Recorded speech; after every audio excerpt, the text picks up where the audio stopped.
النهارده هنتكلم عن مسلسل الكنز ندى واحمد، ومسلسل الكنز ده هيبقى فيه غرائب الدنيا كلها. تعالوا نشوف ايه اللي حصل في المسلسل ده. ازيك؟ انا ابو الكرم، ده فيديو جديد وده هيكون اخر فيديو لحد لما رمضان يخلص بقى، وبعد كده هنزل بعد رمضان او ممكن ما انزلش، مش عارف، على حسب بقى. كل سنه وانتم طيبين، ويلا بقى نشوف الفيديو بيقول ايه. يعني ينفع كده يا غزل؟ كان لازم تشبطي الفانوس المعفن ده. نفسي اعرف عجبك فيه ايه؟ خليتي الراجل بتاع الربابيكا يدولي ب 500 جنيه 500 جنيه في فانوس معفن. 500 فين اصلا؟ يعني منطقه زي دي هيبقى فيها واحد بتاع ربايكا فين؟ وثانيا الفانوس ده لو مش معاها مش هيبقى فيه مسلسل، لان الفانوس ده بقى ايه اللي هيبقى داير عليه الكنز والقصه كلها. واخد بالك انت؟ ما تعرفيش ده اسمه ايه يا ماما؟ اسمه ايه؟ ده اسمه يا ماما فانوس علاء الدين. دي انت ما تعرفيش اصلا ده بيعمل ايه يا ماما؟ دي انت اي حاجه بتتمناها بيحققها لك يا راجل، ده انتوا عاملين فيلم خيال علمي بقى، ده ايه الجمدان ده يا عم؟ تعملي كده وفي حاجه بتطلع كده لونها ازرق. الحديده المعفنه دي بتحقق لك امانيكي؟ ايوه يا ماما، مش عارفه هي ازاي بتطلع يا ماما. والله كنت هاتيلك لعبه احسن لك يا غزل من القرف ده. لا يا ماما، هشوفها في الكرتون ونفسي اجيبها. الحمد لله بقى لقيتها وجبتها. لازم نجيبها بقى عشان ايه؟ نعمل مسلسل اسمه الكنز وتتعبونا فيه، لازم. يا غزل في الاخر هلاقيها مرميه مع اللعب بتاعتك. يلا تعالي يا جن، اطلع بقى يا جن، والنبي يا عم جن اطلع بقى. انا عايزاك تطلع وتحقق لي كل حاجه. اول مره اشوف طفله هي اللي بتقول العفريت تطلع. مش المفروض الاطفال دي بتخاف من العفاريت؟ ولا انت ملاك بقى ما بتخافيش من العفاريت بقى ولا ايه؟ اصحوا لينا، احنا جينا اهو، واما جينا بس. ايه يا عم احمد، طالع بتغني مهرجانات ولا ايه؟ وطالع لازم بقى تطلع تبوك بقى وتقعد تعمل لي كده طول المسلسل؟ ماشي يا عم. باشا واصل، باشا المنطقة، باشا المنطقة واصل. دكتور محمد حبيبي يا جن، والله ربنا يخليك. دكتور اي حد. انا عايز بس افهم حاجه، يعني ايه كميه السبح اللي انت لابسها في رقبتك دي؟ يعني انت مثلا مستحرم السلاسل فلابس سبح؟ يعني ما يعني لما تعمل حاجه بقى اعملها صح، يعني ما تعمليش فيها شيخ جامع بالسبح اللي انت لابسها دي. يزعلك في المنطقة دي؟ انت قول لي بس كده وانا اجيبهولك في ولا حد عندك يقول لك انا اسف. يا جن، اي حد يزعلك قول لي يا دكتور. يا جن انا دكتور وماليش في الكلام ده وماليش في المشاكل كمان. يا دكتور انا عمري في حياتي ما انسى الجميل اللي انت عملته معايا ده. انت عملت العمليه لامي، ربنا يخليك يا دكتور. طب ما خلاص عمل العمليه، تقعد بقى تشحت له كل شويه ربنا يخليك انت احسن واحد. خلاص يا عم، انت يعني مش حسبت وديته فلوس سواء عملها لك ببلاش؟ انت عارف امي يعني ايه؟ يعني ست الحبايب، يعني الست دي امي. اهم حاجه انا طول عمرها. الحاجه عامله ايه؟ الحمد لله يا دكتور، والله الظهر بتدعي لك، العصر، المغرب، العشاء بتدعي لك. ايه يا صاحبي، هي هتدناها طول اليوم تدعي له؟ ما بتاكلش وما بتخشش الحمام وما بتروحش تصلي طول اليوم بتدعي له؟ ده انت اوفر يا اخي. يا دكتور انا مش عارف اودي جمايلك فين يا دكتور. ربنا يخليك يا جن. يا دكتور اشيلك اوديك لحد العياده؟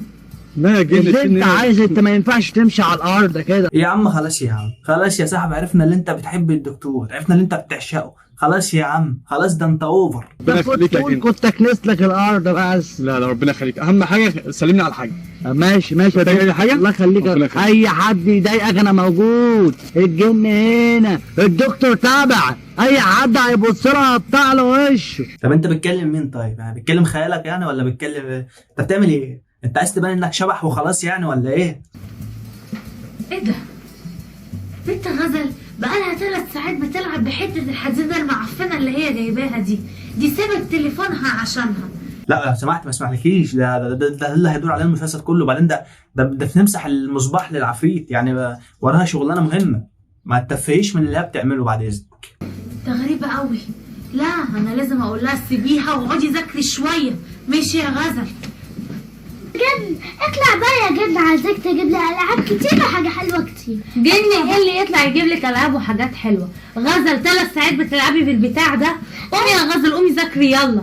طب يا ماما 5 دقايق بس. دي حته حديده ملهاش اي 30 لازمه. قومي ذاكري يا غزل. حط. انا عايز افهم برضو ايه المميز في انك تجيب حته حديده وتقعد تلمع فيها 3 ساعات؟ ما هو مفيش حاجه طلعت في الاخر. يبقى نقوم نذاكر بقى، نقوم نذاكر. ده ايه الجنان اللي انا فيه ده؟ نفسي اعرف انت فيك ايه علشان خاطر بنتي تقعد تلعب بيك كده. ده ايه ده؟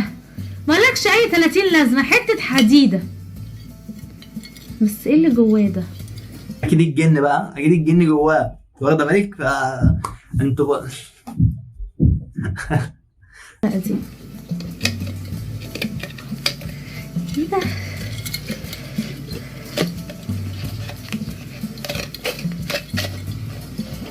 ايه ده؟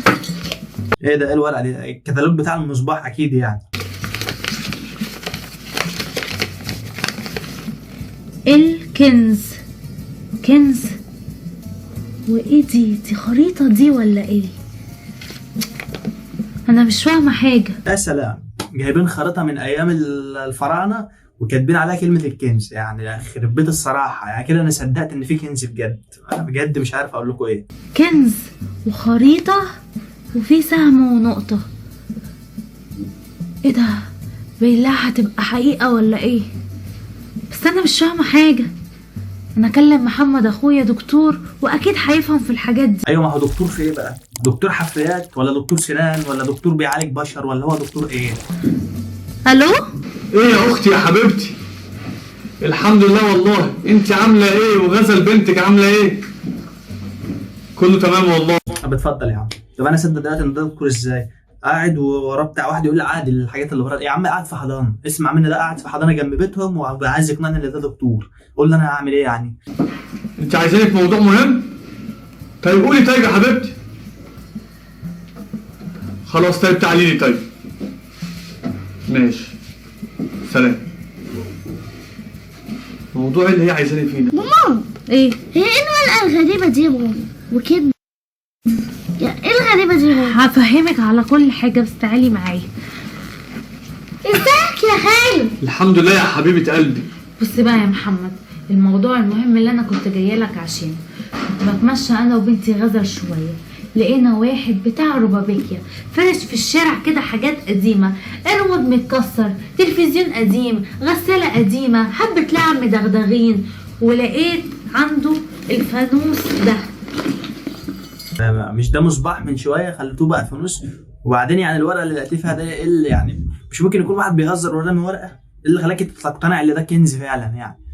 فانوس علاء الدين.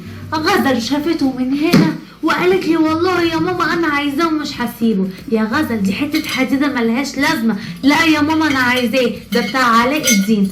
المهم قلت للراجل بكام؟ قال لي ب 500 جنيه. قلت له كام؟ 500 جنيه حته الحديده دفعت المعفنه؟ فيه 500 جنيه؟ للاسف دفعت. ده عادي. يجيله 50 جنيه يا ندى. ما انا بنتي غزل قعدت تزني جامد، وانا بصراحه لما لقيت غزل شبطانه فيه جامد قوي كده ونفسها فيه ما رضيتش ازعلها. انت حكيت قصه الفيلم كله من اولها، ما تقول ان في كنز وعايز اكتشفه. خلصي انا ما اقول ايديا اليومين دول. ده قلت لها يا غزل قومي ذاكري. ببص للفانوس كده قلت ده حته حديده ملوش لازمه. ابص جواه الاقي لك ورقه قديمه قوي يا محمد. فاضي اهو يا ندى. يا محمد اهي. هو ده الموضوع المهم اللي انت عايزاني فيه؟ اسمعني يا محمد، بص الورقه مكتوب عليها يعني واحد جاب ورقه عليها خريطه بتاعت لعب اطفال وكتب عليها الكنز. يعني ايه المقنع في ان ده يبقى كنز حقيقي؟ يعني انا مش عارف ايه اللي مقنع في كده. الكنز. وفي هنا ايه؟ نقطه وسهم. اكيد انا حاسه ان في حاجه، قلبي بيقول لي وتعلق كده ان في حاجه في الموضوع ده. يا ندى انا دكتور. بس انا مش فاهمه اي حاجه من الورقه دي. بقول لك انا دكتور يا محمد. ايوه كده، ايوه انت دكتور، مالكش دعوه بالحاجات دي بقى.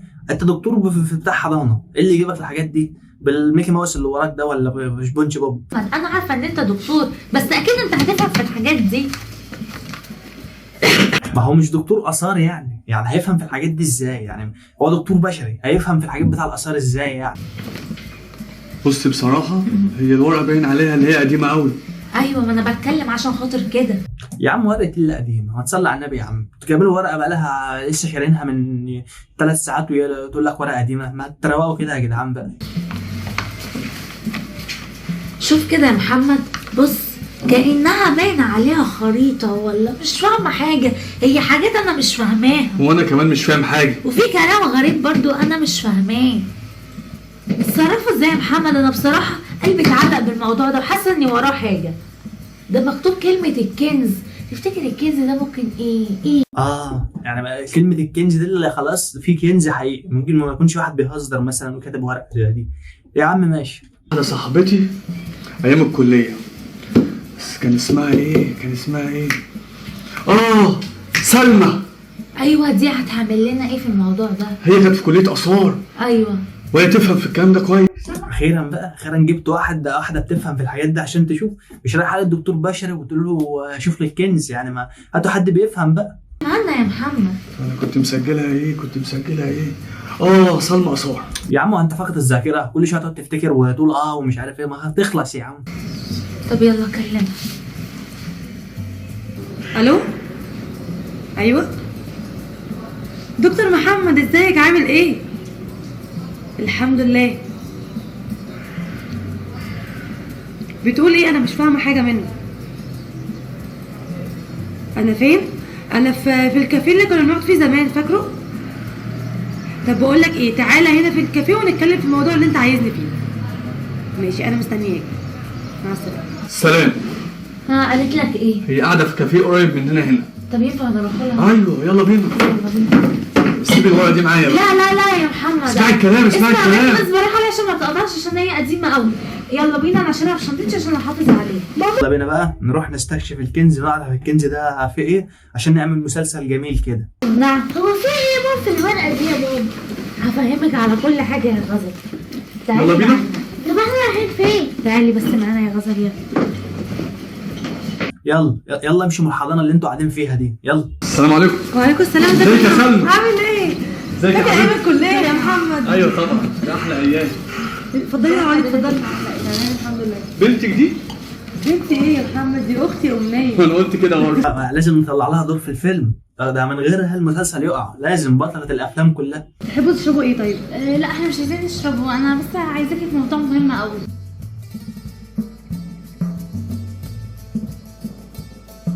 محمد، انت واثق فيها ولا ايه؟ دي بقالها 6 ساعات مقعدانا جنبها وما بتتكلمش خالص. ايوه طبعا واثق فيها.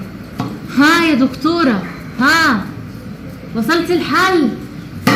يعني هي شكلها مش عارفه تقرا بتاع اللي انتوا جايبينها دي، شكلها مكتوبه بلغه الهيروغليفي وهي مش عارفه تقراها ولا ايه؟ ما تنجزي، بقالك 6 ساعات بتقرا في ايه؟ على فكره سلمى دي كانت بتطلع من اوائل. طب ما هي فين؟ ما بقالها 6 ساعات قاعده ما بتعملش حاجه. ما هتقول لنا بص في دلوقتي. تليفونها وبص في الورق. ثواني، ادوني ثانيه واحده هكون معاكم. بتحلي اللغز. خلصتي يا دكتوره سلمى؟ بصوا بقى واسمعوني كويس قوي. الخريطه دي لاسكندريه زمان، والسهم ده في المعموره الشاطئ زمان. السهم ده بيوريني ان في فيلا، الفيلا دي فيها كنز. يا سلام يا سلام، يعني قصه انا لو حلمت مش هعرف اجيب اقلب زيها. 100 100. في الفيلا؟ ايوه، انا عايزه بقى افهم حاجه. ايوه. هي الفيلا دي بقى بتاعتكم؟ لا. بتاعت حد تعرفوه؟ لا برضه. امال انتوا عايزين ايه من الكنز ده والفيلا دي؟ بس السؤال الاول كده، هو انت متاكده ان الفيلا اللي في المعموره الشاطئ دي فيها كنز بجد ولا كده وكده؟ لا فيها كنز بجد. ايوه، ايه دليلك؟ يعني رحت الفيلا دي قبل كده وحفرت وشفت يعني قبل كده، ولا انت بتخمني؟ يعني انت عرفت منين برضه؟ بس يا رب تكون الفيلا دي موجوده لحد دلوقتي، لان الخريطه دي قديمه قوي. خلاص انا عندي فكره حلوه قوي. إيه هي؟ احنا بكره هنطلعوا على المعموره الشاطئ في اسكندريه. لا بقول لك انا عندي شغل. لا يا محمد، مش هتقعد جنب اختك يا محمد، بقول لك فيها كنز. وبعدين عايزه اقول لك حاجه يا دكتوره سلمى، وانت برضه يا محمد يا اخويا، لو طلع فيه كنز بجد، الكنز ده هيتقسم علينا احنا ال3 واحنا كلنا هنستنفعوا بيه يا محمد. خلاص انا معاكي. وانت كمان يا دكتوره سلمى هتستنفعي بالكنز ده. بصي انا مش عايزه اي حاجه، انا بحب شغلي قوي قوي. هتشتغلي تحبي شغلك؟ انت لو رحت هناك وشفت الكنز هتاخديه كله لوحدك، مش عايزين شغل اشتغلت والنبي. مش عايزه منه اي حاجه، انا بحب اشتغل شغلي، بس لو في خير مش هقول لا. طب خلاص بكره الصبح على اسكندريه. خلاص انا تمام معاكم، عشان خاطرك بس يا دكتور محمد والله. ربنا يخليك يا سلمى. بس يا رب نلحق الكنز قبل ما يكون حد اخده. لا انا قلبي مطمن، انا متفائله ان شاء الله. وبس كده يكون الفيديو بتاعنا خلص. لو عجبك الفيديو بقى ما تنساش اللايك والشير والسبسكرايب. سلام.